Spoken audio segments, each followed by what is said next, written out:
My wake-up call came late one spring night when our son was about 18 months old.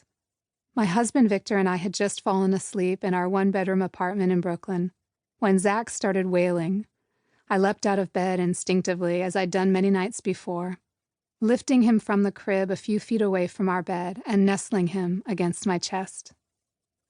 As I paced back and forth across our bedroom, trying to rock Zach back to sleep, I gazed around, bleary-eyed, at the familiar furnishings that usually brought me comfort.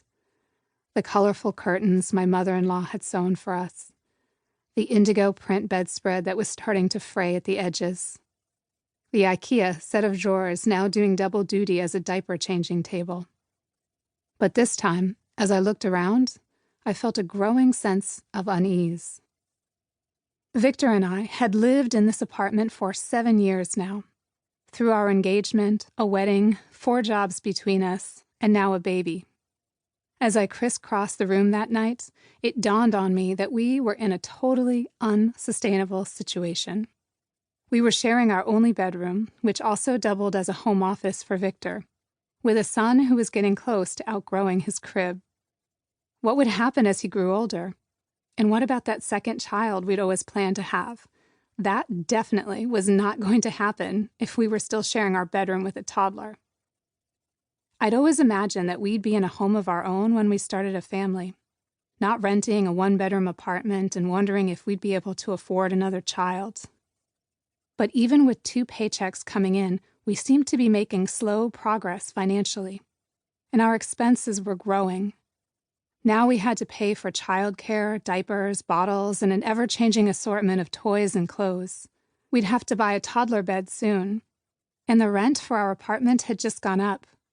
Here I was in my 30s, an independent-minded woman with a successful career and a steady paycheck. How had I gotten to the point where some of the things that mattered most to me were now at stake? A little voice inside my head said, "This isn't the way it was supposed to be." Confession time. When I'd imagined our future together, I'd assumed that Victor's salary would far surpass mine. But he'd been laid off a few years earlier, and it had taken him some time to find another job and regain his financial footing. I'd told myself this was a short-term setback, but his income still wasn't much higher than mine. We'd each already cut back on nights out with friends and had yet to hire a sitter to go out just the 2 of us. Before the baby, we'd had dinner out at least once a week. Now we stayed home and often ate takeout pizza or canned soup with toast after our son finally fell asleep. Although the gap in our earnings had shrunk significantly, I realized I was still clinging to the belief that Victor would be the one to get a raise or a better-paying job that would allow us to afford a bigger place. I'd been plodding along, paycheck to paycheck, happy in my job as a magazine writer, and focused on our baby. I'd mostly resisted looking more than a few months into the future. After I set Zach gently in his crib, I slipped back into bed and gazed at my husband, sound asleep and snoring softly beside me. I lay awake, my heart racing. Dozens of questions ran through my head.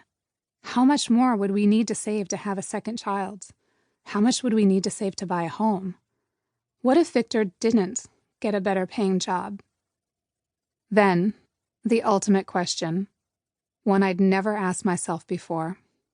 Was I prepared to take on the main breadwinner role in order to afford the future we wanted?